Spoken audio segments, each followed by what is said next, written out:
Okay, so you have, I think, an awesome story in that you really created your practice because you had a desire to ensure that women really started to experience, and particularly Black women, experience like joy in their lives and in their love, and that you wanted to just break it like a pretzel the way we were approaching love.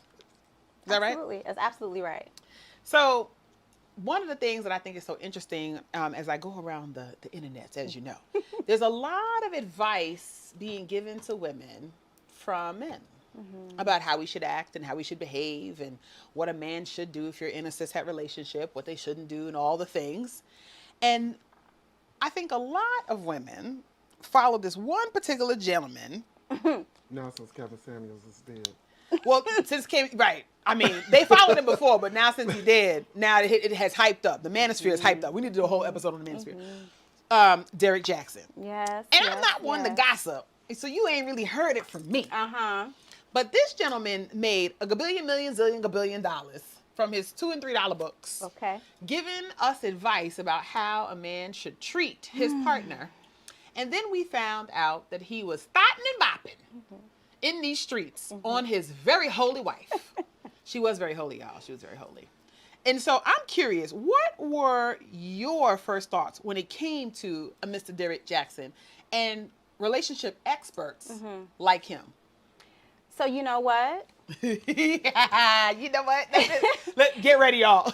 The very first time I heard of him, it was at the behest of someone in my audience and my network, and said, what do you think about the information that this guy gives? And I had never watched one of his videos, and I watched one video, and I immediately recognized what was happening. Right? Okay. Immediately.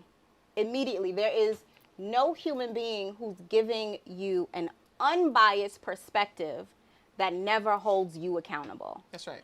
And so I was just kind of like, it's unfortunate, but he's going to grow exponentially, and he's going to grow really fast because women want to hear only the things that affirm their position and their decisions and their behavior. That's right. And I just was like, I won't follow because I don't want it to interfere with my own perception, but I'm just going to wait and watch what happens. And we waited, we watched, and we saw. Oh my gosh. And so I feel like a lot of women that I know were like, this is great advice. This is how you should be treated. Yeah. This is sage. And they were really hanging on to his every word. And you said that when you saw an initial video, y'all, and we're going to drop it here. Everything about you that's currently being taken for granted by one man is exactly what another man has been praying for. Like I hear women say all the time, my man says that I'm too emotional. Do you know how many men wish they had a woman that felt as deeply as you do and is as passionate about them and the relationship as you are? Because what's the alternative? A woman that's nonchalant and numb? Ain't no man gonna want that. That you immediately recognized what it was. So why do you think we were all fooled by him? Because we like to be pandered to. We like to be stroked. We like to be coddled, right? We like to be held in the midst of whatever our emotional need is, without having to think about where that emotional need is coming from. Yeah. And if you're telling me that this is what someone should give me, and this is how someone should show up, and I don't have to do anything, I don't have to be anything, I don't have to think about anything, if I'm of the mind that I don't want to do any of the work, that's what works for me. That's right. So it's like being spoon-fed in a way. So you're Absolutely. like, this is how I'm supposed to be treated when I just show up. This is how things are supposed to happen because I'm breathing. And so that, I think, was one of the things. I know for me, I used to watch some of his short videos and others, right? Yeah. There were other guys too who had this message of like being treated well, being your whole self, doing the work, etc. And I always wondered why they weren't having these conversations with men.